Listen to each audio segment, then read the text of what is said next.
সমস্যা নেই আন্টি। আচ্ছা রাখছি তাহলে, ভালো থেকো। আপনিও ভালো থাকবেন আন্টি। ফোন রাখতে সোহা ফ্রেশ হয়ে ওয়াশরুমে থেকে বেরিয়ে আসে। এসেই শুয়ে পড়ে। ভীষণ ক্লান্ত লাগছে। শ্রবণ হাতের ফোন রেখে ওর দিকে তাকিয়ে ওয়াশরুমে প্রবেশ করে। ফ্রেশ হয়ে এসে দেখে সোহা চোখ বন্ধ করে শুয়ে আছে। হাত মুখ মুছতে মুছতে বিছানার কাছে এগিয়ে এসে দাঁড়ায়। সোহা, জেগে আছিস? সোহা ঘুম ঘুম চোখের পাতা টেনে তুলে তাকায়। ঘুম জড়ানো ভারী গলায় বলে, বলো। ওষুধ খেয়েছিস? সোহা মুখ শুকনো করে মৃদু স্বরে বলে, ভুলে গেছি। শ্রবণ কিছু না বলে সোহার ওষুধ আর এক গ্লাস পানি ওর হাতে দেয়। সোহা ওষুধ খেয়ে শ্রবণের হাতে গ্লাসটা দিয়ে আবারও শুয়ে পড়ে। চোখ বন্ধ করতেই আবারও শোয়া থেকে উঠে বসতে দেখে শ্রবণ কপালে কয়েক ভাঁজ ফেলে ড্রেসিং টেবিলের দিকে এগিয়ে যেতে যেতে বলে, কি হয়েছে? আবার উঠছিস কেন? তুমি তো রাতে খাওনি, খাবে না? আমি বেড়ে খেয়ে নেব, তুই ঘুমিয়ে পড়। সোহা বিছানা ছেড়ে নামতে নামতে বলে, ভাত নেই, ভাত রান্না করতে হবে। শ্রবণ হাতে মুখে আর গলায় ময়শ্চারাইজার মাখতে মাখতে ড্রেসিং টেবিলের সামনে থেকে সরে এসে সোহার সামনে দাঁড়ায়। আদেশে সুরে বলে, ঘুমাতে বলছি, তুই ঘুমা। তুমি কি খাবে? খাবো না। ঠিক হয়েছো? সোহাকে আর কিছু বলার সুযোগ না দিয়ে রুমের মেন লাইট অফ করে দেয়। এক গ্লাস পানি পান করে বিছানায় উঠে শুয়ে পড়ে। সোহাকে নিজের দিকে ফিরিয়ে ওর বুকে মুখ গুজে সোহা মিনমিন করে বলে, পুরো রাত পড়ে আছে, তোমার খিদে পাবে তো। পাবে না, আমার চিন্তা বাদ দিয়ে ঘুমা। শুকনো খাবার আছে ঘুমাতে বলেছি। সোহা আর কোনো কথা বলে না। শ্রবণের চুলে হাত বুলাতে বুলাতে নিশ্চুপ হয়ে রইল। ওর মনের ভেতর খচখচ করছে। শ্রবণ না খেয়ে ঘুমাবে, ওর মোটেও শান্তি লাগছে না। সোহা ছটফটানি টের পেয়ে শ্রবণ বলে, আমার তেমন খিদে পাইনি, যদি পাই ঘুম থেকে উঠে খেয়ে নেব। সোহা কিছু না বলে চুপ করে রইল। শ্রবণ ওর বুক থেকে মুখ তুলে বলে, আগামী কয়েকদিন মাঝে আন্টি আসবে না, সকালে নাস্তা তৈরি করিস। আচ্ছা। শ্রবণ আবারও বুকে গুজে নীরব হয়ে যায়। সোহা ঘুম থেকে উঠে ফ্রেশ হয়ে নাস্তা তৈরি করেছে। দুজনের জন্য ডিম সিদ্ধ করেছে, ডিম ভাজি করেছে, আটা রুটি আর ফ্রুটস জুস। শ্রবণ নাস্তা করার জন্য ডাইনিং টেবিলের কাছে এগিয়ে আসে। সোহা শ্রবণের প্লেটে রুটি আর ডিম ভাজি তুলে দিয়ে নিজের প্লেটে নেয়। চেয়ারে বসতে বসতে বলে, মাছ মাংস সবজি কিছুই তো নেই ফ্রিজে, দুপুরে কি রান্না করব? মুখে থাকা ডিম সিদ্ধ গিলে শ্রবণ বলে, আন্টি বলেছিল কিছুই নেই ফ্রিজে, বাজার করতে হবে। আন্টি যাওয়ার আগে বাজারটা করে দিয়ে গেলেই পারতেন। হুট করে না গেলে কই দিয়ে যেতেন? এই কয়েকদিন আমরা কি খাবো? বাজার করতে হবে, তোকে আমি বাইরের খাবার খাওয়াবো না। বাজার কে করবে? শ্রবণের মুখের দিকে কিছুক্ষণ তাকিয়ে থেকে বলে, তুমি? হ্যাঁ, তাহলে কে করবে? আমি জানি না। শ্রবণ খাওয়া শুরু করে। আবার মাছ মাংস সবজি কিনতে নাকি যাবে শ্রবণ চৌধুরী, আর মানুষ পেল না। সোহা কিছু না বলে নিজেও খাওয়া শুরু করে। খেতে খেতে শ্রবণ চিন্তায় বিভোর হয়ে আছে। বাজার কে করে দেবে? রেস্টুরেন্ট থেকে কিছু কিনে এনে সোহাকে খাওয়াবে না। রেস্টুরেন্টে খাবারে অনেক ভেজাল থাকে। ওরা খাবারের স্বাদ আর কালার আনার জন্য অস্বাস্থ্যকর উপাদান ব্যবহার করে। ও নিজে খায়, সেটা বড় কোনো বিষয় নেই, কিন্তু সোহাকে এখন কিছুতেই খাওয়াবে না। সোহা অসুস্থ হলে বাবুরও অসুস্থ হওয়ার চান্স আছে, আর ওরা দুজন অসুস্থ হলে শ্রবণ পাগল হয়ে যাবে। তাই এমন কিছু কখনোই হতে দেওয়া যাবে না। কিন্তু বাজার কে করবে? চৌধুরী বাড়িতে কল করে বললে 1 ঘন্টার মধ্যে বাজারে সে হাজির হবে, কিন্তু শ্রবণ ওই বাড়ির কাউকে বলবে না। খাওয়া শেষ করে উঠে দাঁড়িয়ে বলে, কি কি লাগবে লিস্ট করে দিস, খাওয়া শেষ করে। আচ্ছা। শ্রবণ বেডরুমের দিকে এগিয়ে যায়। সোহা খাওয়া শেষ করে স্টাডি রুমে গিয়ে বাজারে লিস্ট তৈরি করে। লিস্ট নিয়ে রুমের থেকে বের হতে দেখে শ্রবণ রেডি হয়ে দাঁড়িয়ে আছে ড্রয়িং রুমে। হয়ে গেছে? সোহা লিস্ট এগিয়ে দিয়ে বলে, হয়ে গেছে।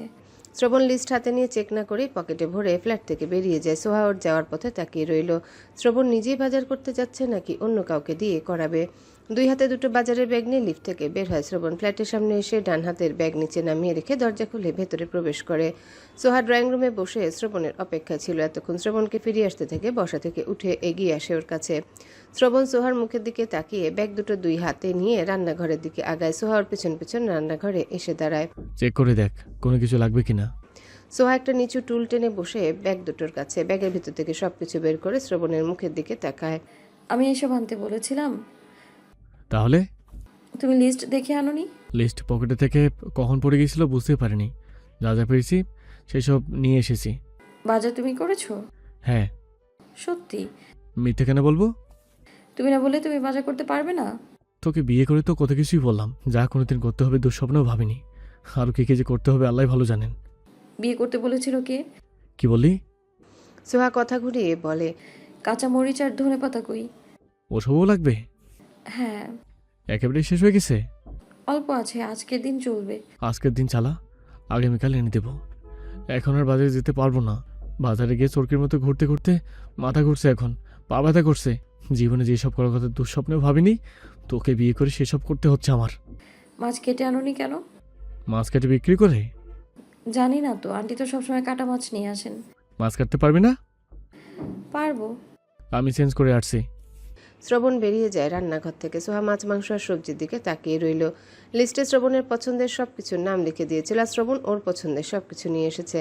শ্রবণ মাত্রই চেঞ্জ করেছে, টি শার্ট পরবে, তার আগে কানে ভেসে আসে সোহার চিৎকার আর ঝনঝন শব্দ তুলে কিছু পড়ে যাওয়ার আওয়াজ। আতঙ্কিত হয়ে হাতে টি শার্ট ফেলে দৌড় শুরু করে রান্নাঘরের দিকে। কলিজার পানি শুকিয়ে গেছে। রান্নাঘরে এসে দেখে সোহা দাঁড়িয়ে আছে, কিছুটা শান্ত হয়ে বলে, শোভা, কি হয়েছে? চিৎকার কেন করছিস এভাবে? সোহা শ্রবণের মুখের দিকে তাকায়। সোহার উঁচু করে রাখা ডান হাতের দিকে নজর পড়ল শ্রবণের।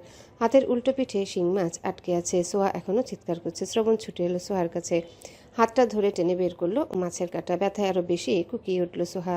বাম হাতে শক্ত করে চেপে ধরল শ্রবণের হাত। ডান হাতের ক্ষতস্থান থেকে তাজা রক্ত গড়িয়ে পড়তে শুরু করেছে। শ্রবণ মাছটাকে একটা আছাড় মারল। হাতে কাটা ঢুকলো কিভাবে? সোহা হাতটা ঝাঁকাতে ঝাঁকাতে কান্না জড়িত কণ্ঠে বলে, মাছ কাটার জন্য ধরেছি, অমনি কাটা ঢুকিয়ে দিল। অনেক ব্যথা করছে? হ্যাঁ।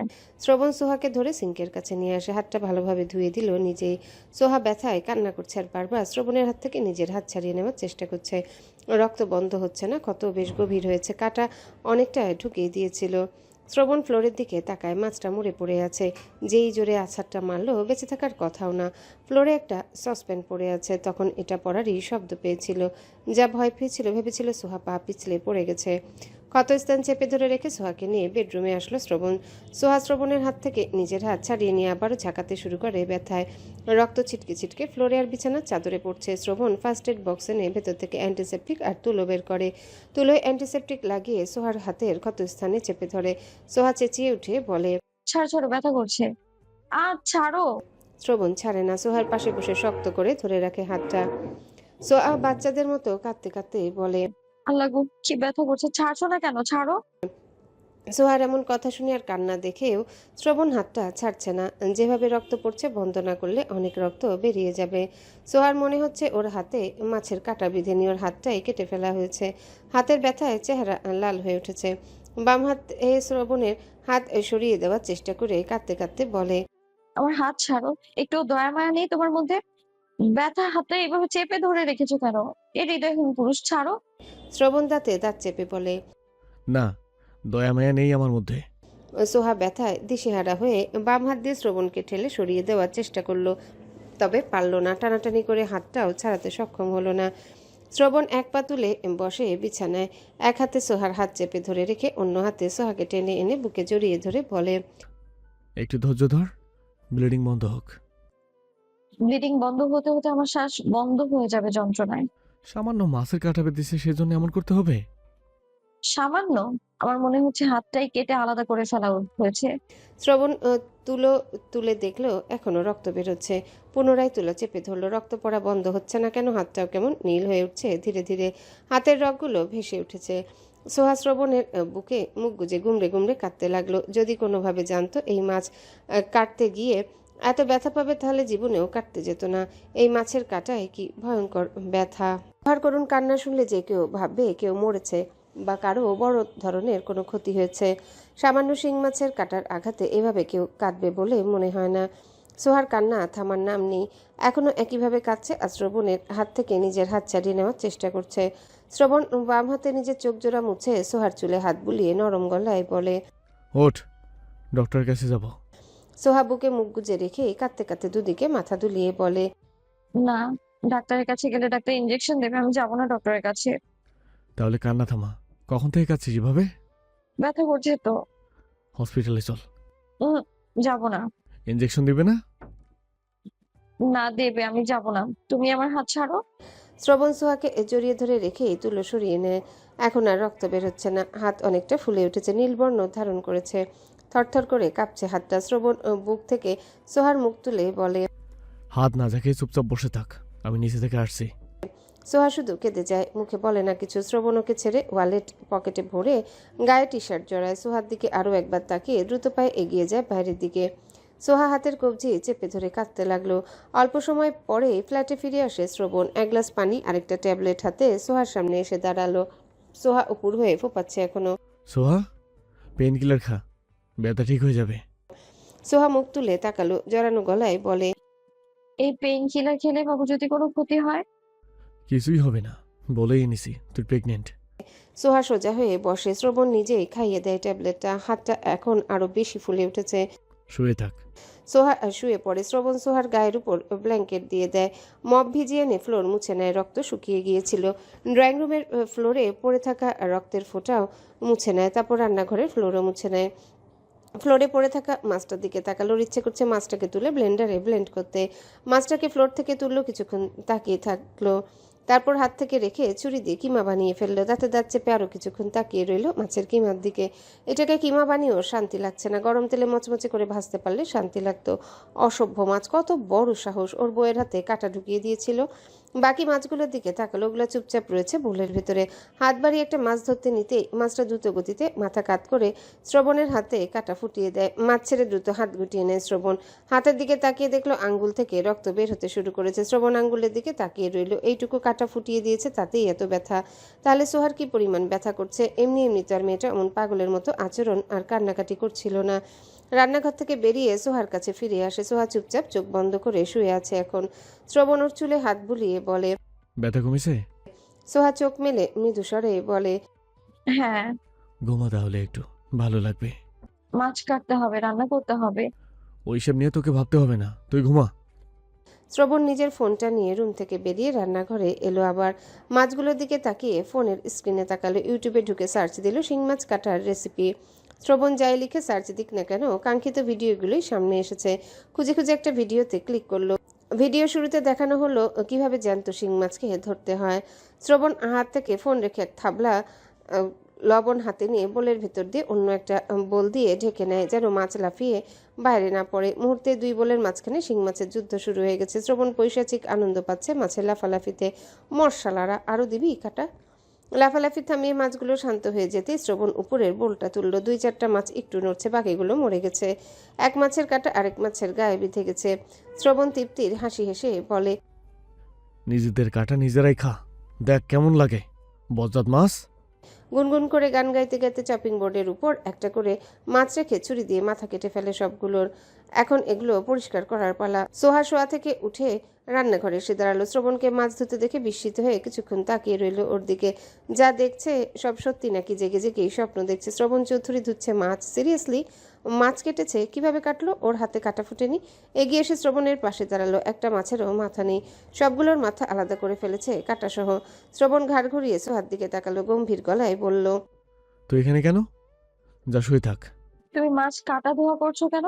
আমি তো করতে পারতাম। করতে হবে না, গিয়ে শুয়ে থাক। শুয়ে থাকলে তো পেটে খাবার পড়বে না, রান্না করতে হবে তো। একদম কোনো কিছুতে হাত লাগাবি না, রুমে গিয়ে চুপচাপ শুয়ে থাক। তুমি সরো, আমি মাছ ধুচ্ছি। শ্রবণ কিছুটা রাগী গলায় বলে, যেতে বলেছি এখান থেকে। মাছ কাটতেও যখন পেরেছি, তখন রান্না করতেও পারবো। কি, তুমি রান্না করবে? অবশ্যই। কোনো সন্দেহ আছে? তুমি রান্না করতে পারো? পারি না, কিন্তু আজকেই শিখে যাব। কিভাবে? বেশি কথা না বলে রুমে গিয়ে শুয়ে থাক। হাতের ব্যথা ঠিক হয়েছে? অনেক কমেছে। রুমে যা। সোহা মিনমিন করে বলে। আমি করি। শ্রবণ কোনো কথা বলল না, চুপচাপ মাছ পরিষ্কার করায় মনোযোগী হলো। সোহা পাশে দাঁড়িয়ে শ্রবণের মাছ পরিষ্কার করা দেখতে লাগলো। টি শার্টের হাতা কোনোই পর্যন্ত গুটিয়ে নিয়েছে, চোখ মুখ গম্ভীর, চোয়াল শক্ত, চুলগুলো এলোমেলো হয়ে রয়েছে। এক জায়গায় দাঁড়িয়ে থাকতে থাকতে সোহার পা ব্যথা হয়ে গেছে। কিছুক্ষণ হাঁটাহাঁটি করে আবার এসে শ্রবণের পাশে দাঁড়ালো। শ্রবণ ওর দিকে তাকিয়ে বিশ্ব জয় করার মতো হাসি দিল। শ্রবণের হাসি দেখে তাকিয়ে রইল সোহা। শ্রবণ খাবলা দিয়ে কতগুলো মাছ ধরে উঁচু করে ধরলো, ঠোঁটের কোণে হাসি ধরে রেখে বলল, হয়ে গেছে? সোহা শ্রবণের হাতের দিকে তাকালো। সবগুলো মাছ একদম চকচকে হয়ে গেছে। হাত থেকে মাছগুলো রেখে আরও কয়েকবার ভালোভাবে ধুয়ে নিল। রান্নার জন্য কিছু মাছ রেখে বাকিগুলো ফ্রিজে তুলে রাখলো। হাত ধুয়ে ভালোভাবে মুছে ফোন হাতে তুলে নিল। ইউটিউবে ঢুকে আবারও সার্চ দিল শিং মাছ রান্নার রেসিপি। সার্চ দেওয়ার সঙ্গে সঙ্গে অসংখ্য রেসিপি ভিডিও চলে আসলো। কিছুক্ষণ ঘেটে ঘুটে একটা ভিডিওতে ক্লিক করলো। মনোযোগ দিয়ে ভিডিও দেখতে দেখতে একটা চেয়ারে নিয়ে সোহাকে বসতে বলল। সোহা শ্রবণের মুখের দিকে তাকিয়ে চেয়ারে বসলো। শ্রবণ হাত থেকে ফোন রেখে রান্নার জন্য যা যা লাগবে সবকিছু বের করলো। টমেটো দিয়ে শিং মাছ ভুনা করবে। টমেটো ধুয়ে কেটে নিল। ধনিয়া পাতা কতটুকু সাইজ করে কাটতে হবে বুঝতে পারছে না। সোহার দিকে তাকিয়ে দেখলো সোহা কপাল কুচকের দিকে তাকিয়ে আছে। শ্রবণ সোহার দিক থেকে দৃষ্টি সরিয়ে ফোন হাতে নিল, আবার সার্চ দিল। তরকারিতে দেওয়ার জন্য ধনিয়া পাতা কতটুকু সাইজ করে কাটাবো? কাঙ্ক্ষিত ভিডিও পেয়ে গেল। শ্রবণ ধনিয়া পাতা ধুয়ে কেটে নিল। আস্তে ধীরে কাঁচামরিচ কাটতে গিয়ে পড়লো আবারও ঝামেলায়। লম্বা করে কাটবে নাকি গোল করে কুচি করবে, সমস্যা কি? ইউটিউব তো আছেই। তরকারিতে দেওয়ার জন্য কাঁচামরিচ কাটার পদ্ধতিও দেখে নিল। কাঁচামরিচ কেটে পেঁয়াজ কুচি করতে গিয়েও করতে পারছে না। আবার ইউটিউবে ঢুকে সার্চ দিল। সুন্দর করে পেঁয়াজ কুচি করবে কিভাবে? খুব সুন্দর না হলেও অসুন্দর হলো না। শ্রবণের পেঁয়াজ কুচি করা সবকিছু রেডি করা শেষ, এখন রান্না করার পালা। প্রায় প্যান বসিয়ে তেল ঢেলে দিল নিজের মন মতো। এত তেল দিতে দেখে সোহা চেয়ার ছেড়ে উঠে এসে বলল। আমি রান্না করি, তুমি বসো। রান্না আমিই করব। যেখানে তোর মতো ডাইনির বাচ্চার সঙ্গে এতগুলো দিন ধরে সংসার করতে পারছি, সেখানে রান্না কিছুই না। শ্রাবণ চৌধুরী পারে না এমন কোনো কাজ এই দুনিয়াতে নেই। সোহা উল্টো ফিরে মুখ ভেঙচি কেটে বিড়বিড় করে বলল। নিজের পেট থেকে একটা বাচ্চা জন্ম দিয়ে দেখাও না, নয়তো একটা ডিম পেড়ে দেখাও। এই ডাইনির বাচ্চা, কি বললি? সোহা চেয়ারে বসতে বসতে বলল। কই, কিছুই তো বলিনি। না, কি যেন বলেছিস স্পষ্ট শুনতে পেলাম না। ভুল শুনেছ, আমি কিচ্ছু বলিনি। শ্রবণ তীক্ষ্ণ দৃষ্টিতে কয়েক সেকেন্ড তাকিয়ে থেকে রান্না করে মনোযোগী হয়। সোহা চেয়ারে বসে শ্রবণের দিকে তাকিয়ে রইল।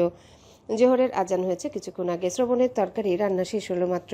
আবারও বিশ্ব জয় করা হাসি হাসলো। তরকারির কালার বেশি গাঢ় হয়ে গেছে, থাক ব্যাপার না। প্রথমবার রান্না করলো, একটু এদিক ওদিক তো হতেই পারে। তবে সুন্দর ঘ্রাণ ভেসে আসছে তরকারি থেকে। একটা ছোট চামচের সাহায্যে একটু ঝোল তুলে ফু দিয়ে ঠান্ডা করে মুখে নিল, স্বাদ কেমন হয়েছে চেক করার জন্যে। ঝোল মুখে দেওয়ার পর কিছুক্ষণ স্থির হয়ে দাঁড়িয়ে রইল। তরকারির দিকে তাকিয়ে রইল আরও কিছুক্ষণ। ওর এমন রিয়াকশন দেখে সোয়া ড্যাব ড্যাব করে তাকিয়ে আছে ওর মুখের দিকে। শ্রবণ নিজের রান্না টেস্ট করে নিজেই হয়তো অবাক হয়ে গেছে। তরকারি অনেক মজা হয়েছে বোধহয়। চেয়ার ছেড়ে উঠে আসলো নিজেও তরকারি টেস্ট করার জন্য। চামচ হাতে নিয়ে প্যানের দিকে বাড়াতে সোহাকে অবাক করে দিয়ে শ্রবণ প্যান ধরে সবটুকু তরকারি বিনের মধ্যে ঢেলে দিল। সোহা বিস্মিত হয়ে দ্রুত বলল। আরে কি করছো?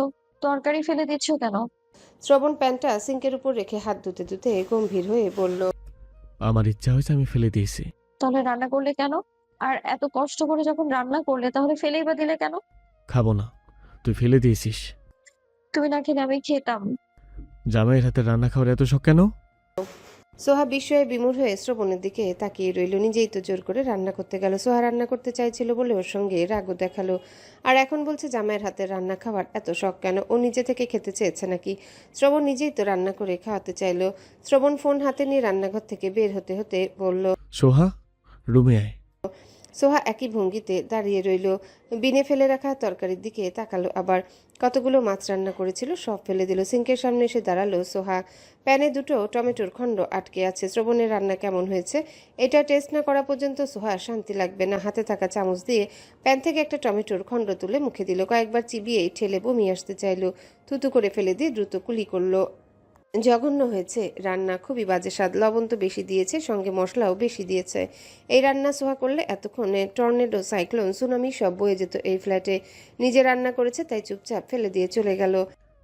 এই ডাইনির বাচ্চা, আসছিস না কেন? আসছি। সোহা একটু পানি খেয়ে দ্রুত পায়ে রুমের দিকে এগোয়। খিদে পেয়েছে ভীষণ। রুমে আসতে শ্রবণ মেজাজ দেখিয়ে বলল। ডেকেছি কখন? সোহা ফেল করে তাকিয়ে রইল। রাগ তো ওর দেখানোর কথা, সেখানে উল্টো শ্রবণ রাগ দেখাচ্ছে। মিনমিন করে বলল। কি হয়েছে, ডাকছো কেন? শুয়ে থাক। সোহা ঠোঁট উল্টে বলল। খিদে পেয়েছে আমার, শুয়ে থাকলে কি পেট ভরবে? শ্রবণ ঝিম ধরে রইল। এত কষ্ট করে এতক্ষণ ধরে এত যত্ন নিয়ে মনোযোগ সহকারে রান্না করলো, আর সেই রান্না শেষে কিনা এমন জঘন্য হলো। খুবই বাজে। রান্না করা সহজ হলো, রান্নায় স্বাদ আনা যে সহজ নয় সেটা খুব ভালো করেই বুঝতে পেরেছে আজ। শ্রবণকে কিছু বলতে না দেখে সোহা বলল। তুমি গোসল সেরে নাও, আমি স্যুপ বানাচ্ছি। স্যুপ বানাতে বেশি সময় লাগবে না। শ্রবণ হাতের ফোন রেখে গম্ভীর গলায় বলল। তুই বলে দে কিভাবে বানাতে হবে, আমি বানাচ্ছি। সোহা কিছু বলার জন্য উদ্যত হতে শ্রবণ ওর হাত ধরে বলল। তুই দেখে দিবি, আমি রান্না করব। সোহা শ্রবণের মুখের দিকে তাকিয়ে ওর সঙ্গে রান্নাঘরের দিকে এগোয়। কি রান্নার ভূত উঠল আজ এই ছেলের মাথায়। স্যুপ শ্রবণ নিজেই বানিয়েছিল। সোহার নির্দেশনা অনুযায়ী টেস্ট দারুণ হয়েছিল। স্যুপ খেয়ে গোসল সেরে সোহা ঘুমিয়ে পড়েছে। অন্যদিন আগে গোসল করে তারপর খায়, আর আজ আগে খেয়েছে তারপর গোসল করেছে। আজকে সোহার সঙ্গে শ্রবণ ঘুমায়নি, গোসল সেরে রান্নাঘরে ঢুকেছিল আবার। এখন 5:30 বাজে। শ্রবণ আবারও রান্না করেছে, এবারেও টমেটো দিয়ে শিং মাছ ভুনা করেছে। টমেটো আগুনে পুড়ে ভর্তা বানিয়েছে, আর ঝরঝরে করে ভাত রান্না করেছে। রান্না শুরু করার আগে প্রতিজ্ঞা করেছিল এবার যদি রান্না ভালো না হয় তাহলে আজকে নিজে না খেয়ে থাকবে। সোহাকে 1 মাসের জন্য চৌধুরী বাড়িতে রেখে আসবে, আর আগামী 3 দিন সোহার মুখ দেখবে না, যেটা ওর জন্য সবচেয়ে বড় শাস্তি। সোহাকে কয়েক ঘন্টা না দেখলেই ওর অস্থির অস্থির লাগে, মন ছটফট করে, পাগল পাগল অবস্থা হয়। 3 দিন দেখতে না পেলে সত্যি সত্যি পাগল হয়ে যাবে। আর এই দেখতে না পাওয়ার শাস্তি যেন না পেতে হয়, সেজন্য এবার আরও বেশি মনোযোগী হয়ে রান্না করেছে। সবকিছু ডাইনিং টেবিলের উপর গুছিয়ে রেখে হাত ধুয়ে বেডরুমে এলো। সোহা এখনও ঘুমিয়ে আছে, ডান হাতটা বুকের উপর রাখা। হাতটা দেখে বুকের ভিতর মোচড় দিয়ে উঠল আবার। সোহা, এই সোহা, ওঠ। শ্রবণের ডাক আর ছোঁয়া পেয়ে সোহার ঘুম ভাঙে। পিটপিট করে তাকিয়ে দেখলো শ্রবণ ওর উপর ঝুঁকে আছে। শ্রবণ সোহার গায়ের উপর থেকে ব্ল্যাঙ্কেট সরিয়ে দিয়ে বলল, ওঠ। সোহার শরীর ম্যাচম্যাচ করছে, উঠতে যেতে ইচ্ছা করছে না, হাতের ব্যথাও বেড়েছে আবার। শ্রবণ নিজে সোহাকে ধরে তুলে বসালো। সোহা ওন্না ঠিক করে বিছানা ছেড়ে নামার জন্য উদ্যত হয়। শ্রবণ ওর ডান হাত ধরে হাতের দিকে তাকালো ভালোভাবে। বজ্জাত মাছের কাটার জন্য হাতটার কি অবস্থা হয়েছে। কাটা হাতের রগের উপর দাবিয়ে দিয়েছিল, সেজন্যই ব্লিডিং বন্ধ হচ্ছিল না। মাজেদা আন্টি না থাকলে জীবনেই মাছ আনবে না ফ্ল্যাটে, যদি আনেও তবে কেটে আনবে, যে কোনো মাছ না কেটে ফ্ল্যাটে আনবেই না। আর হাতে ব্যথা করছে? হ্যাঁ, ব্যথা বাড়ছে আবার। খাবার খেয়ে পেন কিলার খেতে হবে আবার। হাত মুখ ধুয়ে আয়। কটা বাজে? মাগরিবের আজান হবে কিছুক্ষণ পর। সোহা বিছানা ছেড়ে নেমে ধীরে ধীরে হেঁটে ওয়াশরুমে প্রবেশ করলো। শরীর ভার হয়ে গেছে, নড়তে চড়তে ইচ্ছে করছে না এখন। সোহা ফ্রেশ হয়ে বেরিয়ে আসতে শ্রবণ ওকে ধরে নিয়ে ডাইনিং টেবিলের কাছে এলো। একটা চেয়ার টেনে সোহাকে বসিয়ে প্লেটে ভাত বেড়ে দিল নিজে। সোহা এতক্ষণ চুপ করেছিল, এবার মুখ খুলে বলল, তুমি আবার রান্না করেছো?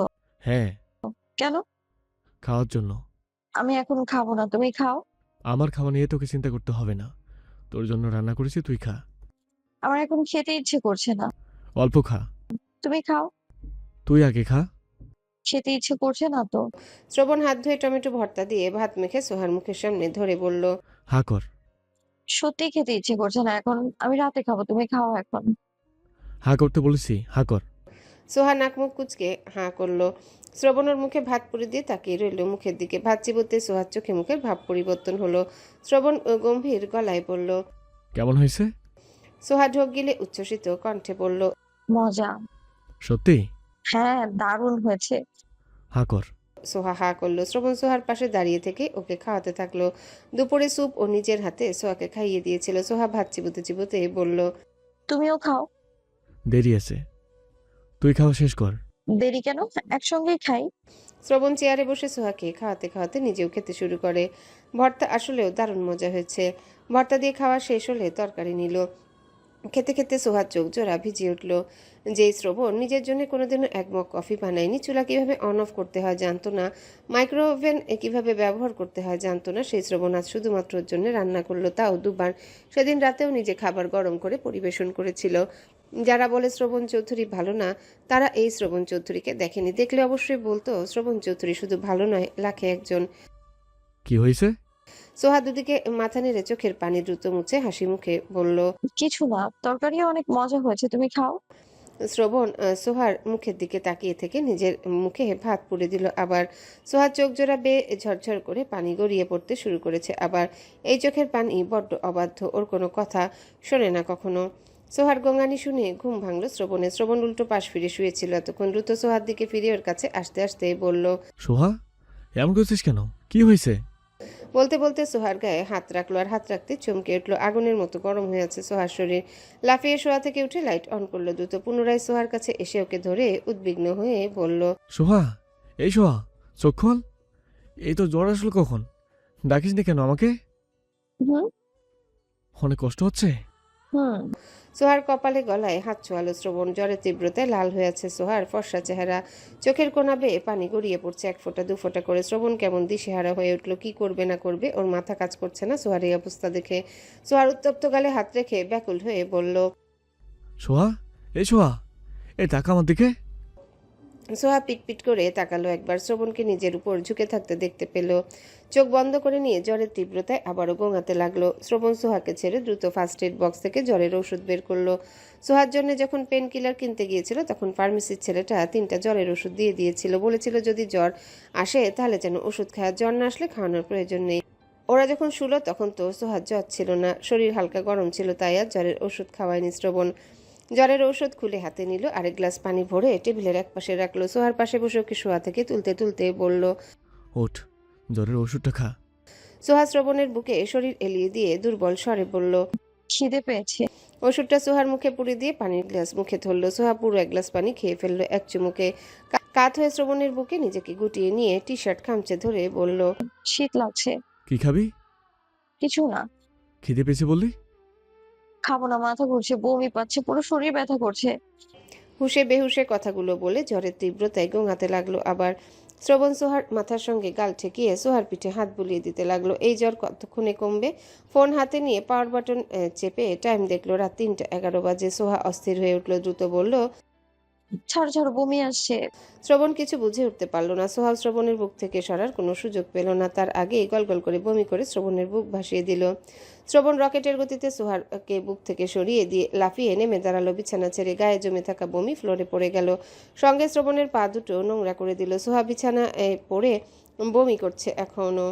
শ্রবণ নিজেকে সামলাতে পারল না, নিজেও গলগল করে বমি করে ফ্লোর ভাসিয়ে দিল। দৌড়ে ওয়াশরুমে ঢুকে আরো বমি করতে লাগলো। বমি করতে করতে এখন আর গলা দিয়ে কিছু বের হচ্ছে না, শুধু ওয়াক ওয়াক করছে, মনে হচ্ছে পেটের নাড়ি ভুড়ি সব বেরিয়ে আসবে এখন।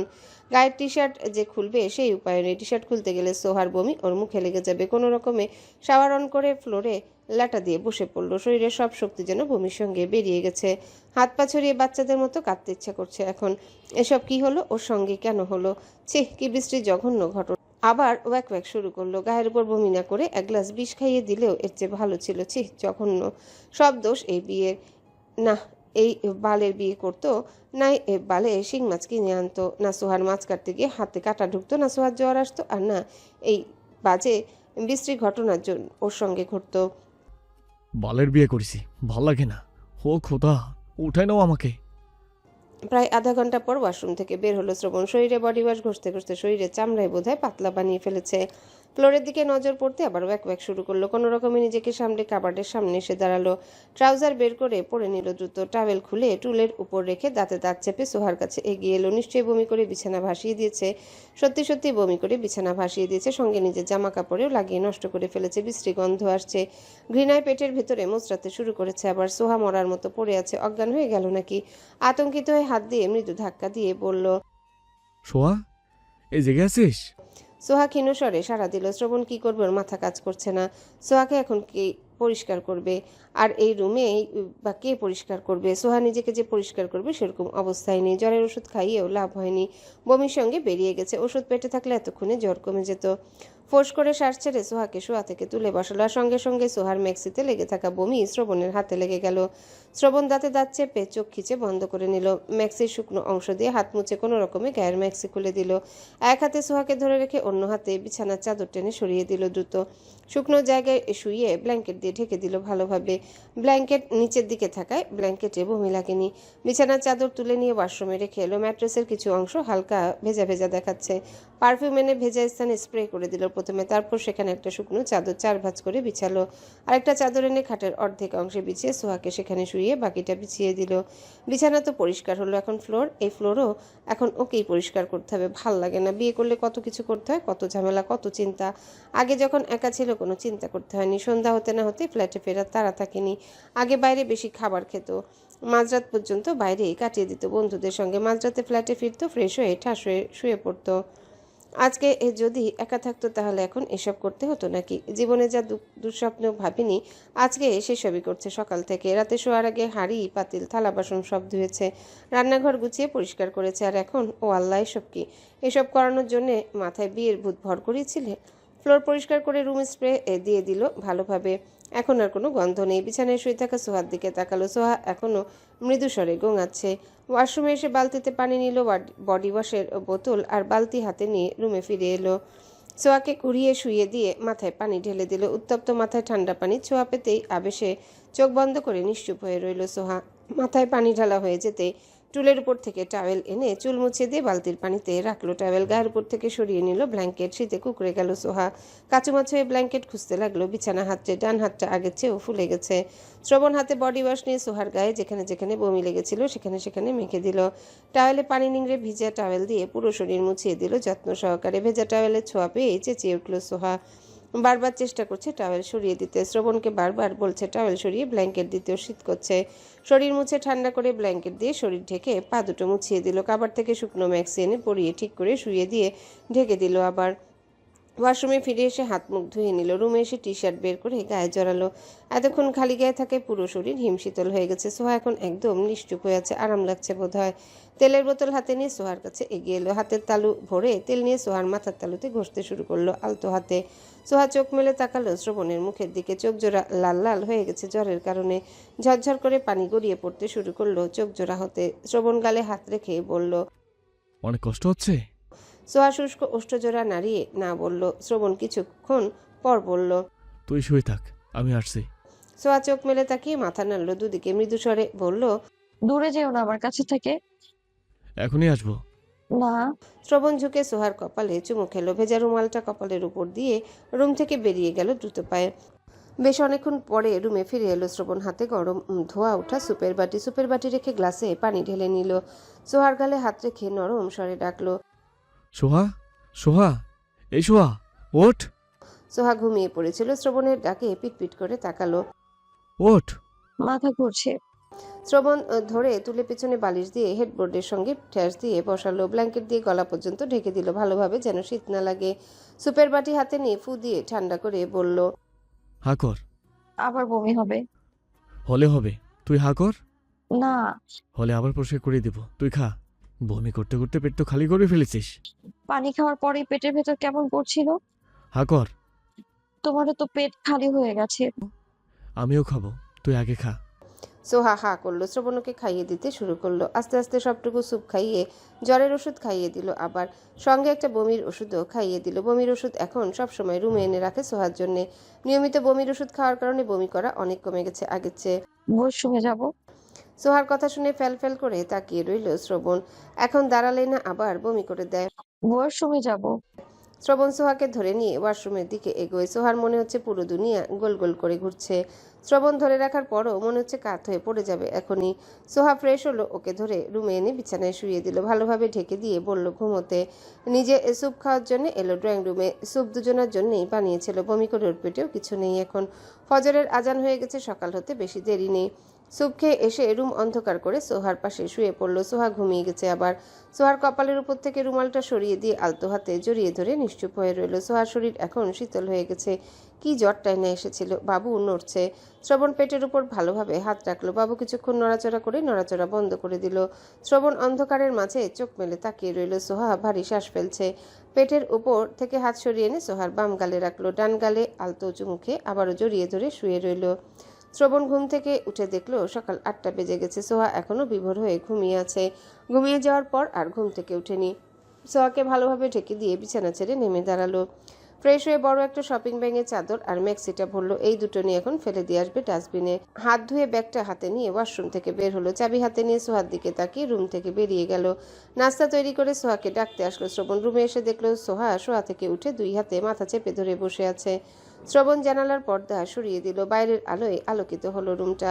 ডিম লাইট অফ করে মেন লাইট অন করলো। সোহার কাছে এসে কপালে গলায় হাত ছুঁয়ে বলল, এখন কেমন লাগছে?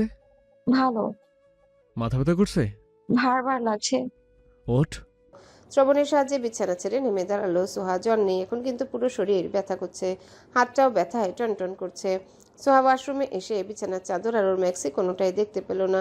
এগুলো তো রাতে ওয়াশরুমে দেখেছিল শ্রবণ। ধুয়ে দিয়েছে। কখন ধুয়ে দিল নাকি সরিয়ে রেখেছে অন্য কোথাও। বেশি ভাবলো না এসব নিয়ে। ব্রাশে টুথপেস্ট লাগিয়ে দাঁত ব্রাশ করতে শুরু করলো। মুখটা তেতো হয়ে আছে। ফ্রেশ হয়ে শ্রবণের সঙ্গে ডাইনিং টেবিলের কাছে এগিয়ে এলো। শ্রবণ নিজে চেয়ার টেনে বসালো ওকে। একটা গ্যাস্ট্রিকের ট্যাবলেট খাইয়ে দিয়ে নিজের হাতে নাস্তা খাইয়ে দিল। সোহার খাওয়া শেষ হলেও চেয়ারে বসে রইল ঝিম ধরে। ওর এখন নড়তেও ইচ্ছে করছে না। ওর এত অসুস্থতা, এত খারাপ কতকাল আগে লেগেছে মনে পড়ছে না। হয়তো লাগেইনি কোনোদিন। এত দুর্বল ওর কোনোদিনও লাগেনি। এত অসুস্থ ফিল কোনোদিনও করেনি। শ্রবণ নাস্তা করতে করতে বলল, আমরা কিছুক্ষণ পর হসপিটালে যাব। কেন? তোকে ডাক্তার দেখাতে। সোহা চুপ করে রইল। শ্রবণ নাস্তা শেষ করলো দ্রুত। সোহাকে ধরে রুমে নিয়ে এলো, টুলের উপর বসিয়ে চুলে তেল দিয়ে দিল চুপ চুপে করে। যত্ন নিয়ে চুলগুলো আঁচড়ে দিল, আস্তে আস্তে যেন ব্যথা না পায়। আঁচড়ানো হয়ে গেলে বিনুনি করে দিল নিজেই। সোহাকে বিনুনি করতে দেখে দেখে বিনুনি করা শিখেছে। সোহাকে রেডি করিয়ে নিজেও রেডি হলো দ্রুত। গাড়ির চাবি, ফোন আর ওয়ালেট নিয়ে সোহার কাছে এলো। সোহাকে ধরে নিয়ে রুম থেকে বেরিয়ে এলো ধীর পায়ে। শু ক্যাবিনেট থেকে সোহার জুতা বের করে নিজেই পরিয়ে দিল সোহার পায়ে। নিজে কেটস পরে সোজা হয়ে দাঁড়ালো। সোহার শরীর গরম হয়ে উঠছে আবারও। 12টার পর সোহাকে নিয়ে হসপিটাল থেকে বের হয় শ্রবণ। পার্কিংয়ে এসে সোহাকে গাড়িতে বসালো। সিট বেল্ট লাগিয়ে দিয়ে নিজে বসলো ড্রাইভিং সিটে। গাড়ি স্টার্ট না দিয়ে আগে কল করলো সামাদ চৌধুরীর ফোনে। রিং হতেই রিসিভ হয় কল। আসসালামু আলাইকুম দাদা ভাই। ওয়ালাইকুম সালাম দাদু ভাই, কেমন আছো? ভালো, তুমি কেমন আছো?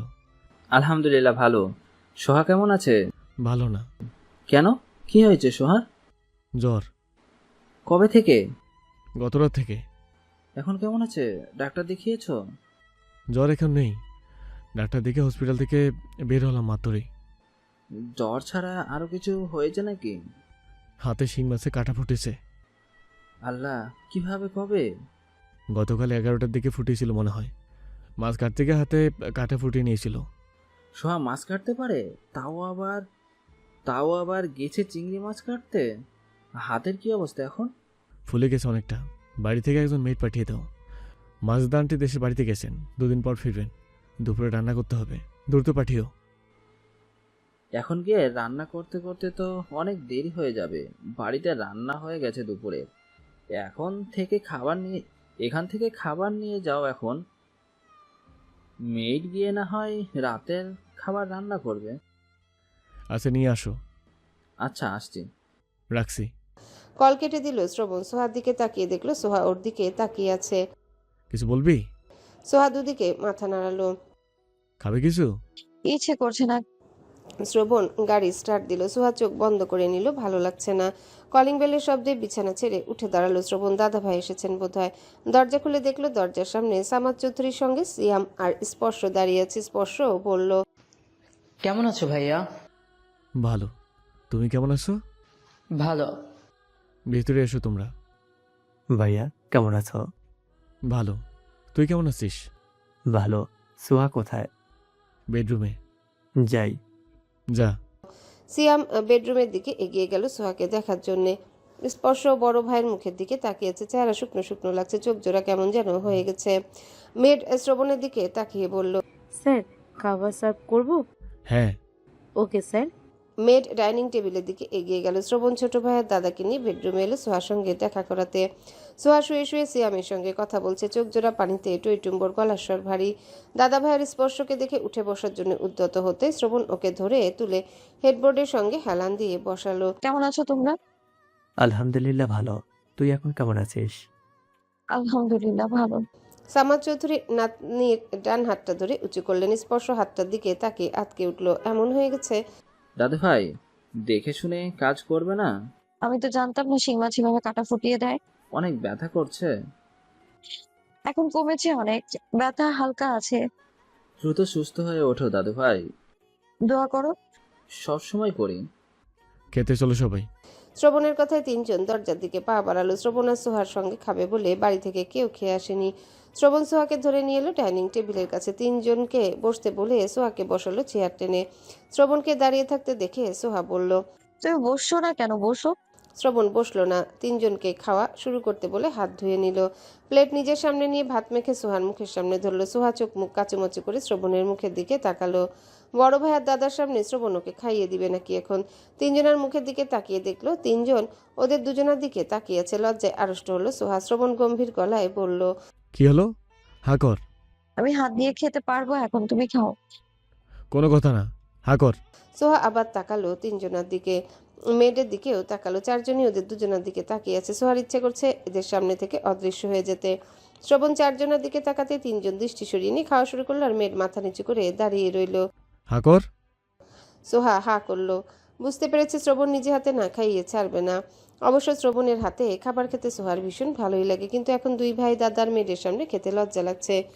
খাবার খাওয়ার মাঝে স্পর্শ চোখ তুলে তাকালো আবার সামনে থাকা দুজনার দিকে। শ্রবণ খুবই যত্ন সহকারে সোহাকে খাইয়ে দিচ্ছে। খাবার ভালো লাগছে কিনা বারবার জিজ্ঞেস করছে, অন্য কিছু খাবে কিনা সেটাও জিজ্ঞাসা করছে। সোহা হু হা না করছে আর খাচ্ছে। ঠোঁটের কোণে তরকারি ঝোল লাগতে টিস্যু পেপার হাতে নিয়ে দ্রুত মুছে দিল শ্রবণ। আলতো হাতে মুছলো, যেন একটু চাপ লাগলে সোহা ব্যথা পাবে। সোহার নজর পড়ল স্পর্শের উপর, চোখাচোখি হলো দুজনা। সোহা দ্রুত দৃষ্টি সরিয়ে নিল। কিয়ৎক্ষণ পর আবারও তাকালো স্পর্শর দিকে। স্পর্শ কেমন মুগ্ধ নয়নে তাকিয়ে আছে ওদের দুজনার দিকে। সোহাকে নিজের দিকে তাকিয়ে থাকতে দেখে স্পর্শ মুচকি হাসি উপহার দিল। তারপর মাথা নিচু করে খাওয়া শুরু করলো। সোহা অনেক লাকি না হলে কি শ্রবণের মতো একজন জীবনসঙ্গী পেত? স্পর্শ কি পারত শ্রবণের মতো করে সোহাকে আগলে রাখতে, যত্নে রাখতে, ভালোবাসতে? একদমই পারতো না। স্পর্শ বেটার হলে শ্রবণ বেস্ট। সোহা বেটার নয়, বেস্ট ডিজার্ভ করতো। তাই তো সেদিন ভাগ্যের চাকা ঘুরে গিয়েছিল শেষ মুহূর্তে এসে। ওর ভাইয়া ভালো আছে, সোহা ভালো আছে, এটাই ওর কাছে সবচেয়ে বড় পাওয়া, সবচেয়ে বড় পূর্ণতা। সোহাকে না পাওয়ার জন্য ওর বিন্দু পরিমাণ আফসোস হয় না। হতো যদি সোহা ভালো না থাকতো, কিন্তু সোহা তো শুধু ভালো নেই, অনেক ভালো আছে, নিজেও ভালো আছে, আর ওর ভাইয়াকেও ভালো রেখেছে। সোহাকে খাওয়ানো শেষ করে ওষুধ খাইয়ে দিল শ্রবণ, তারপর নিজে খেতে বসলো। শ্রবণ রান্না করা বা ঘরের কোনো কাজে এক্সপার্ট না। সামান্য একটা কাজ করতেও ওর অনেক সময় লেগে যায়, আর এত কাজও একা করে কুলিয়ে উঠতে পারবে না। দুপুর গড়িয়ে এখন বিকেল। মেয়ের 3 মগ কফি আর 1 কাপ চা বানিয়ে নিয়ে এলো ড্রয়িং রুমে। সামাদ চৌধুরীর হাতে চায়ের কাপ তুলে দিয়ে স্পর্শ আসিয়ামের হাতে কফির মগ তুলে দিল। শ্রবণের কফির মগটা টি টেবিলের উপর রেখে রান্নাঘরের দিকে এগিয়ে গেল রাতের খাবার রান্না করতে। কফি ঠান্ডা হয়ে যাচ্ছে, কিন্তু শ্রবণ রুম থেকে বেরোচ্ছে না। স্পর্শ দুবার ডাকলো শ্রবণকে, সাড়া না পেয়ে কফির মগ হাতে উঠে দাঁড়ালো রুমে দিয়ে আসার জন্য। বেডরুমের দরজার সামনে এসে পা থেমে গেল স্পর্শের। ভাইয়া বলে ডাক দিতে গিয়েও কণ্ঠরোধ হয়ে এলো। দরজা হাট করে খুলে রাখায় চোখ সরাসরি সোহা আর শ্রবণের উপর গিয়ে পড়েছে। সোহা বিছানায় বসে আছে হেডবোর্ডের সঙ্গে হেলান দিয়ে। শ্রবণ ঝুঁকে সোহার উঁচু পেটের উপর হাত রেখে পেটের কাছে মুখ নামিয়ে কথা বলছে নিজের অনাগত সন্তানের সঙ্গে। কথা বলতে বলতে চুমুও খাচ্ছে। শ্রবণ কি বলছে তা স্পষ্ট শুনতে পাচ্ছে না, তবে সোহার হাস্যোজ্জ্বল চেহারা স্পষ্ট দেখতে পাচ্ছে। মুচকি মুচকি হাসতে হাসতে মৃদুস্বরে কিছু বলল সোহা। তারপর শ্রবণের পরিপাটি চুলের ভাঁজে হাত গলিয়ে দিল। দুজনকে ডিস্টার্ব না করে সোফার কাছে এগিয়ে এলো স্পর্শ। দুজনের এত সুন্দর একটা মুহূর্তে বিঘ্ন ঘটাতে চায় না স্পর্শ। শ্রবণের কফির মগ টি টেবিলের উপর রেখে নিজে বসে পড়ল সিয়ামের পাশে। সিয়াম বলল, কফি না দিয়ে ফিরে এলে কেন? ঠান্ডা হয়ে গেল তো। ঠান্ডা হয়ে গেলে আবার বানিয়ে দিবে, তুই খা তোরটা। শ্রবণ, কি করেছো? সোহার সঙ্গে কথা বলছে, তোমরা নিজেদের চা কফি শেষ করো। সোহার কথা মতো বড়ই কিনে নিয়ে এসেছে শ্রবণ, কিন্তু সোহা এই বড়ই খাবে না। শ্রবণ হাঁ করে তাকিয়ে আছে সোহার মুখের দিকে। এই বড়ই খেতে কি সমস্যা, এটা ওর মাথায় ধরছে না। গাল ফুলিয়ে বসে থাকা সোহার মুখের দিকে তাকিয়ে গম্ভীর গলায় বলল, বড়ই খেতে চেয়েছিস, এনে দিয়েছি। এখন ওই বড়ই খেতে কিসের সমস্যা? আমি এই বড়ই খাবো না। আমি এই বড়ইয়ের কথা বলিনি তো। এই বড়ইয়ের কথা না বলে কোন বড়ইয়ের কথা বলছিস? দেশি বড়ইয়ের কথা বলেছি। তোর কি মনে হচ্ছে এটা বিদেশে চাষ হয়েছে? জানি না, আমি এই বড়ই খাবো না। তুমি দেশি বড়ই নিয়ে আসো, ছোট ছোট টক টক বড়ই। এখন ওই বড় বড় মিষ্টি বড়ই খা, পরে ছোট ছোট টক বড়ই এনে দেবো। না, তুমি এক্ষুনি টক বড়ই এনে দেবে। আমি এই মিষ্টি বড়ই খাবো না। দেখ সোহা, জেদ করবি না। ভার্সিটিতে ক্লাস শেষ করে এই রোদের মধ্যে বাজারে গিয়ে ঘুরে ঘুরে তোর জন্য এত সুন্দর আর ভালো বড়ই এনেছি। এখন এগুলো খাবি না? আরে বলছি তো পরে এনে দেবো, এখন এগুলোই খা। এক্ষুনি এনে দিবে। আমি এগুলো খাবো না, মানে খাবো না। আগে বলতে পারলি না টক বড়ই খাবি? তুমি আমাকে জিজ্ঞেস করেছো? খাবি তুই, তুই বলবি না?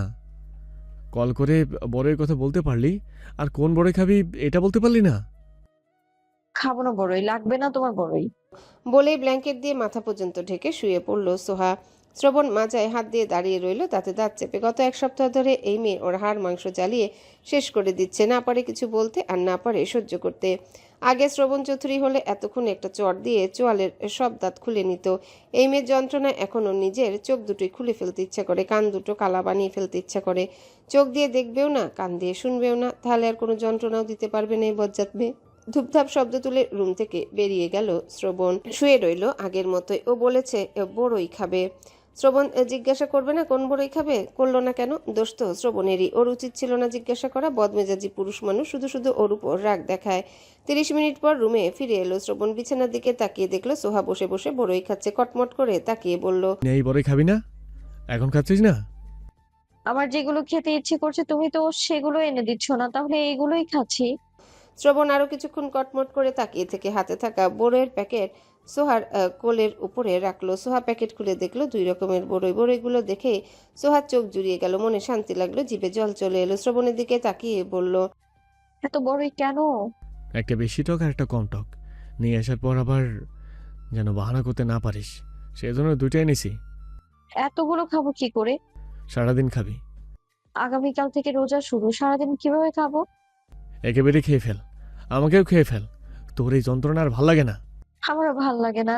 দেখ, শ্রবণ মেজাজ দেখে সোহার সামনে থেকে সরে ড্রেসিং টেবিলের সামনে এসে দাঁড়ালো। হাতের ঘড়ি খুলতে খুলতে আবারও তাকালো সোহার দিকে। সোহা হাতের ইশারায় শ্রবণকে কাছে ডাকলো। ঘড়ি খুলে রেখে শার্টের বোতাম খুলতে খুলতে এগিয়ে এলো সোহার কাছে। সোহা নিজের কোলের উপর থেকে বড়ের প্যাকেট সরিয়ে রাখলো। শ্রবণকে বসতে বলল নিজের সামনে। শ্রবণ বসতে সোহা ওর গলা জড়িয়ে ধরলো, উচ্ছ্বসিত কণ্ঠে বলল, তুমি অনেক ভালো বাবুর আব্বু। একদম নাটক করতে আসবি না। নাটক করছি না আমি, তুমি আসলেই অনেক ভালো। ছোট বাচ্চাদের মতো মুখ দিয়ে উম্মা বলে চুমু খেলো শ্রবণের গালে। শ্রবণ হেসে ফেললো সোহার এমন কাজে। সোহাকে ধরে কোলের উপর শোয়ালো। এলোমেলো চুলগুলো মুখের উপর থেকে সরিয়ে দিতে দিতে বলল, এত বজ্জাত হয়েছিস কবে থেকে? হ্যাঁ, তোমার আশকারা পাই জবে থেকে। কি বললি? কিছু না। বিড়বিড় করে বলায় শ্রবণ শুনতে পায়নি সোহার বলা কথাগুলো। সোহা শ্রবণের 2 গালে 2টো চুমু খেয়ে সরে এলো ওর কাছ থেকে। পুনরায় আগের জায়গায় বসে মিষ্টি বড়ই খেতে শুরু করলো। শ্রবণ গায়ে শার্ট খুলে ফেললো। সোহা শ্রবণের মুখের দিকে তাকিয়ে আদুরি গলায় বলল, ও বাবুর আব্বু, কটা টক বড়ি ধুয়ে এনে দাও না। শ্রবণ হাত বাড়িয়ে বড়ইয়ের প্যাকেট হাতে নিয়ে বসা থেকে উঠে দাঁড়িয়ে বলল, এই কয়দিনই এত অলস হয়েছে যে 1 গ্লাস পানি ভরে খেতে তোর এখন কষ্ট লাগে। সোহা বলল না কিছু। আসলে এখন অলস হয়ে গেছে, কিচ্ছু করতে ইচ্ছা করে না। শ্রবণ রুম থেকে বের হতে হতে বিড়বিড় করে বলল, আর আমার এত ধৈর্য হলো কীভাবে? নিজের ধৈর্য দেখে নিজেকে অবাক লাগে। আসরের নামাজ আদায় করে বাবুর জন্য কাঁথা সেলাই করতে বিছানায় উঠে ঠ্যাস দিয়ে বসলো সোহা। বেশ কয়েকটা সেলাই করা হয়ে গেছে। শ্রবণ ভার্সিটিতে চলে গেলে একা একা বসে থাকতো, তাই সেই সময়টুকুতে একটু একটু করে সেলাই করতো। মাজেদা আন্টিকে দিয়ে প্রয়োজনীয় সবকিছু আনিয়ে নিয়েছিল। আর সেলাই করা ইউটিউব থেকে শিখেছে। বাবুর কাঁথা লাগবে এটাও ইউটিউবের একটা ভিডিও দেখে মাথায় এসেছিল। তারপর নিজ হাতে সেলাই করার ভূত ভর করে। মাছের কাটা ফোটার পর আর কাঁথা সেলাই করেনি একদিন। আজকে সেলাই করার ইচ্ছা জেগেছে। কফির মগ হাতে নিয়ে রুমে প্রবেশ করলো শ্রবণ। সেহরিতে খাওয়ার জন্য মাজেদা আন্টি রান্না করছেন এখন। সুই সুতা দিয়ে সোহাকে কিছু সেলাই করতে দেখে কপাল ভ্রুকুচকে এগিয়ে এলো কাছে। কিছুক্ষণ তাকিয়ে থাকার পর বলল, কি সেলাই করছিস এটা? সোহা শ্রবণের মুখের দিকে একবার তাকিয়ে আবারও সেলাই করতে করতে বলল, বাবুর জন্য কাঁথা সেলাই করছি। কার জন্য? কি সেলাই করছিস? এখানে কি সমস্যা হয়েছে? চোখের পাওয়ারও বোধহয় বেড়ে গেছে, তাই না? বাবুর জন্য কাঁথা সেলাই করছি। কেন? লাগবে তাই। শ্রবণ সোহার পাশে বসলো। বাম হাতে ছোট কাঁথাটা নেড়ে চেড়ে দেখলো সুন্দর ডিজাইন করে ফুল তুলেছে। কফি খেতে খেতে সোহার সেলাই করা দেখতে লাগলো। কতদিন ধরে সেলাই করিস? অনেক দিন। কটা সেলাই করা হয়েছে? তা 6টা বা 7টা। এতগুলো? হুম। কোথায় সেগুলো? কাভার্ডে। এতদিন আমার নজরে পড়েনি কেন? তুমি দেখোনি তাই। শ্রবণ বিছানা ছেড়ে নেমে কাবার্ডের কাছে এগিয়ে এলো। ভেতর থেকে বের করলো 7টা কাঁথা। সবগুলো কালার ভিন্ন, নকশি ভিন্ন। সবগুলো নিয়ে বিছানার কাছে এগিয়ে এলো। ভাঁজ খুলে দেখলো ভালোভাবে। বের কর, কোলে নিব আমি। কি বের করব? বাবুকে। বিস্ময় নিয়ে কিছুক্ষণ তাকিয়ে রইল সোহা। নিজের উঁচু পেটের দিকে তাকিয়ে আবারও শ্রবণের মুখের দিকে তাকালো। তারপর বলল, এসো বের করো তুমি। সময় যায় না কেন? কবে হবে? আর কত ধৈর্য ধরে অপেক্ষা করব? হওয়ার সময় হতে এখনো অনেক দেরি। উল্টোপাল্টা কথা না বলে কাঁথা যেখান থেকে এনেছো সেখানে রেখে এসো। শ্রবণ একটা কাঁথা সোহার পেটের উপর রাখলো। পেটের 2 পাশে 2 হাত রেখে বলল, আব্বু, দ্রুত চলে এসো, আর ভাল লাগে না। সোহা বিড়বিড় করে বলল, বাবু হওয়ার পর বলবে তোদের মাও ছাও এর যন্ত্রণায় আর ভাল লাগে না। এই ডানির বাচ্চা, কি বললি? কিচ্ছু বলিনি। এগুলো যেখান থেকে এনেছো সেখানে নিয়ে রেখে এসো। শ্রবণ কিছুক্ষণ তাকিয়ে রইল সোহার মুখের দিকে। এই ডাইনির বাচ্চা বিড়বিড় করে মাঝে মধ্যে কি বলে, ওকে গালি দেয়? তাই হবে হয়তো, শুনতে পায় না বলে। নয়তো কানসা বরাবর একটা দিয়ে কালা বানিয়ে দিত। ছোট ছোট কাঁথাগুলো ভাঁজ করে আগের জায়গায় রেখে এলো। বিছানায় উঠে বসলো সোহার গা ঘেঁষে। সোহা একবার তাকালো শ্রবণের মুখের দিকে, তারপর পুনরায় সেলাই করায় মনোযোগ দিল। শ্রবণ মনোযোগ সহকারে আরো কিছুক্ষণ দেখলো কিভাবে সেলাই করতে হয়। সোহার হাত থেকে টেনে নিয়ে নিল কাঁথা আর সুই। সোহা ভীষণ বিরক্ত হলো শ্রবণের এই কাজে, কপালে কয়েক ভাঁজ ফেলে বলল, কি হয়েছে? এভাবে কাঁথা টেনে নিলে কেন? দাও সেলাই করব। শ্রবণ গম্ভীর গলায় বলল, আমি সেলাই করব। কি? তুমি সেলাই করবে? সেলাই করতে পারো তুমি? শ্রাবণ চৌধুরী পারে না এমন কোনো কাজ নেই। কথা না বলে চুপচাপ দেখো শুধু। শ্রবণ চৌধুরী পারে না এমন অনেক কাজ আছে। শ্রবণ কটমট করে তাকালো সোহার মুখের দিকে। সোহা মিনমিন করে বলল, কাঁথাটা দাও এদিকে। আজ কথা সেলাই করে দেখিয়ে দেব শ্রাবণ চৌধুরীও পারে। পারতে হবে না, রেস্ট করো তুমি। কাঁথাটা দাও এখন আমার কাছে।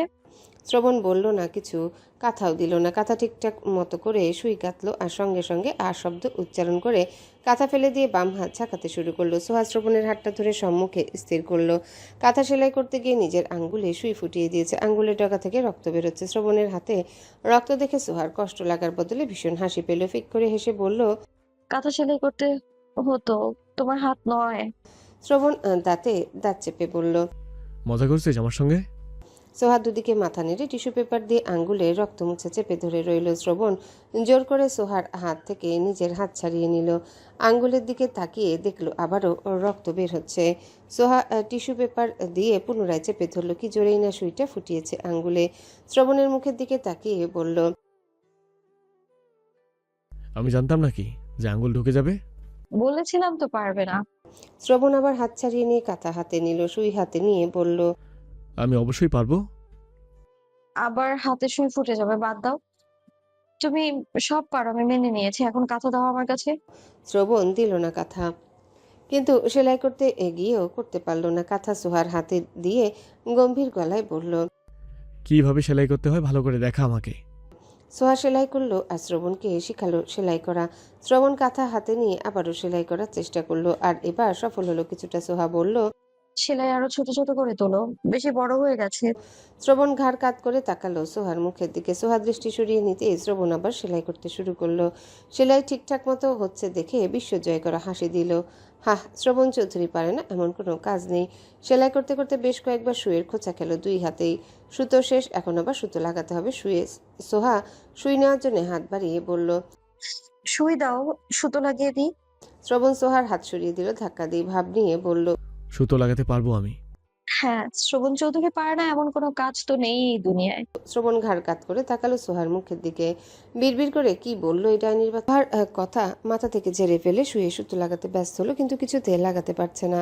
শ্রবণের সুতো লাগানোর ভঙ্গি দেখে মুচকি মুচকি হাসতে শুরু করলো সোহা। কয়েক মিনিট পরেও যখন সুতো লাগাতে পারলো না, তখন শুয়ে সুতো সোহার হাতে দিল। শুয়ের পাছায় সুতো লাগানো অনেক প্যারা, ঢুকছে না কিছুতেই। সোহা শুয়ের পাছায় কিভাবে সুতো লাগালো তা মনোযোগ দিয়ে দেখেছে শ্রবণ। সুই হাতে নিয়ে একটা নিয়ে সুতো খুলে ফেললো। সোহা হা করে শ্রবণের মুখের দিকে তাকিয়ে রইল। সুতো খুলে ফেললো কেন? সুতো খুলে ফেলে শ্রবণ নিজে আবার লাগানোর চেষ্টা করলো, আর এবার সফল হলো। সোহার বিস্মিত চেহারার দিকে তাকিয়ে বিস্তর হাসলো। রাতের খাবার খেয়ে বিছানায় বসে বসে লবণ দিয়ে বড়ই খাচ্ছে সোহা। ওর পাশে শুয়ে শুয়ে ফোনে বন্ধুদের সঙ্গে হোয়াটসঅ্যাপে গ্রুপে চ্যাটিং করছে শ্রবণ। সোহা একটা বড়ই শ্রবণের মুখের সামনে ধরে বলল।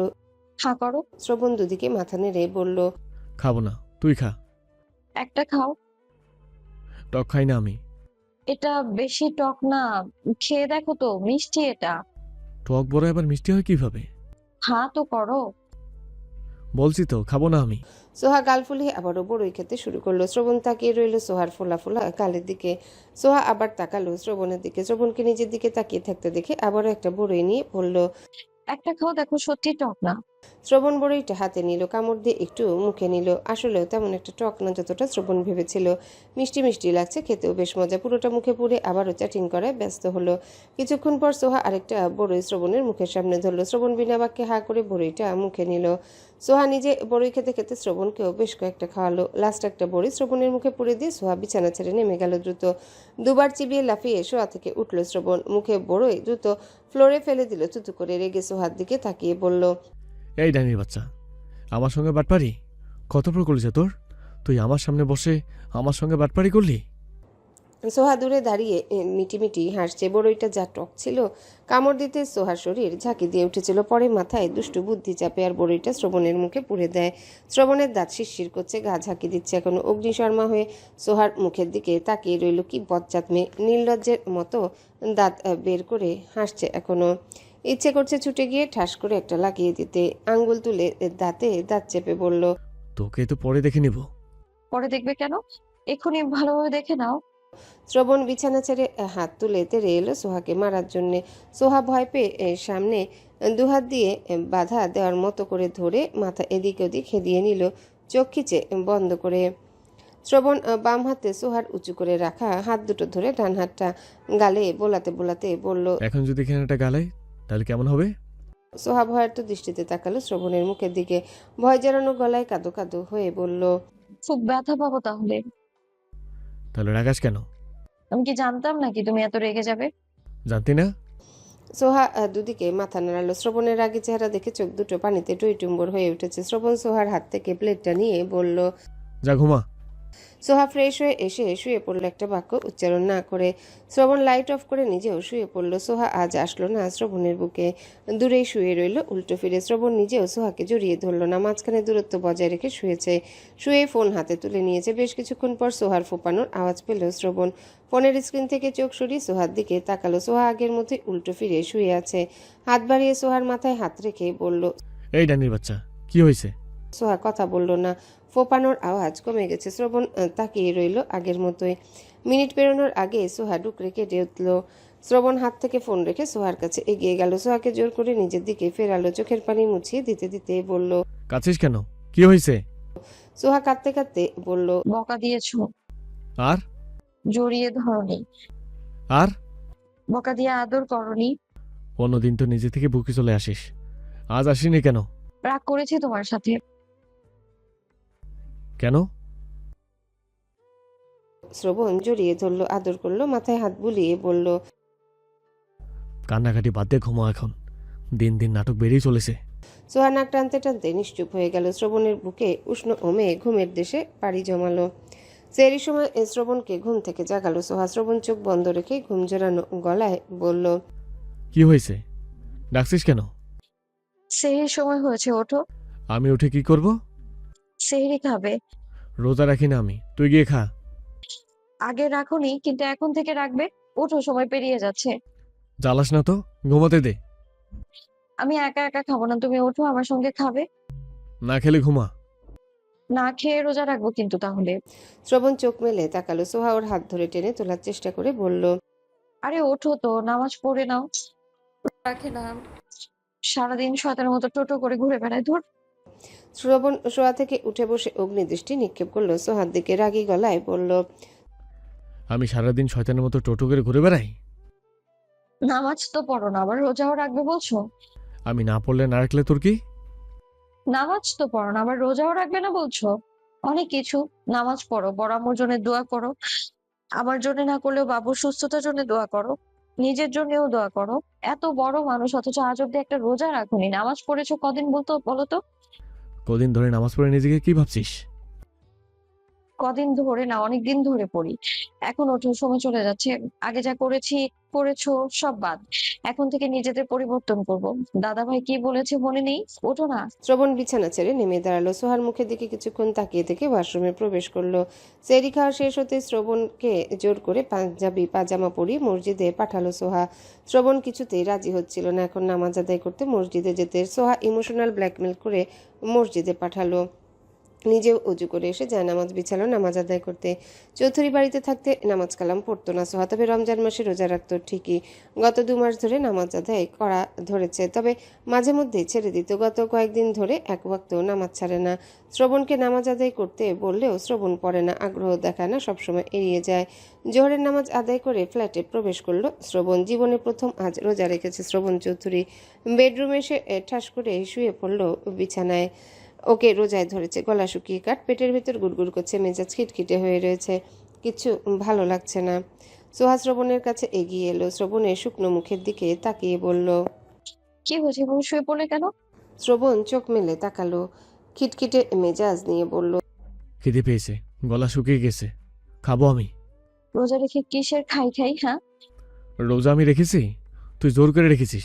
খিদে পেয়েছে আমার, খাবো। এমনিতে তো না খেয়ে থাকতে পারো, আজ আবার খাই খাই করছো কেন? না খেয়ে কোথায় থাকি? খাবার না খেলেও পানি খাই, সিগারেট খাই, কফি খাই, তাছাড়া আর কিছু তো খাই। খিদে পেয়েছে আমার। ঘুমাও, ঘুম ভেঙে দেখবে বিকেল হয়ে গেছে। তুই গিয়ে খাবার খা। না খেয়ে থেকে বাবু বা তোর কিছু হলে খবর আছে তোর। কি হবে? ডক্টর তো বলেছেন কোনো সমস্যা নেই, আমার রোজা রাখতে পারবো। বলেছি তো, বেশি খারাপ লাগলে রোজা ভেঙে ফেলবো। শ্রবণ একটা বালিশ বুকের উপর তুলে জড়িয়ে ধরল, চোখ বন্ধ করে বলল, আমার খিদে পেয়েছে। গান শুরু করেছে খিদে পেয়েছে, খিদে পেয়েছে, খিদে পেয়েছে না করে তসবিহ পাঠ করো, সওয়াব হবে। শ্রবণ কটমট করে তাকালো সোহার মুখের দিকে। এই ডাইনির বাচ্চাকে জীবনে এনে লাভ হলো নাকি লস হলো হিসেব মিলছে না শ্রবণের। এই টাইনের বাচ্চা, তোর কলিজা কত বড়! তুই আমার ফ্ল্যাটে থাকিস, আমারটাকে খাস, আমারটাকে পড়িস, আর আমাকে না খাইয়ে রাখিস সারাদিন ধরে। আবার আমার ফ্ল্যাটে থেকে আমাকে ঠেলে বের করে দিচ্ছিস এখন। তোর সাহস তো কম না রে? সোহা শ্রবণকে ঠেলে দরজা দিয়ে বের করে দিতে দিতে বলল, যা কিছু তোমার সেসব কিছু আমার। এখন যাও, নামাজ আদায় করে এসো। হ্যালো বন্ধুরা, পরবর্তী পার্ট খুব তাড়াতাড়ি আসবে, তো সবাই অপেক্ষায় থাকো। আর চ্যানেলটি যারা এখনো সাবস্ক্রাইব করোনি তারা পরবর্তী পার্ট দেখার জন্য চ্যানেলটি সাবস্ক্রাইব করে রেখো। ধন্যবাদ সবাইকে, আমাদের সাথেই থেকো।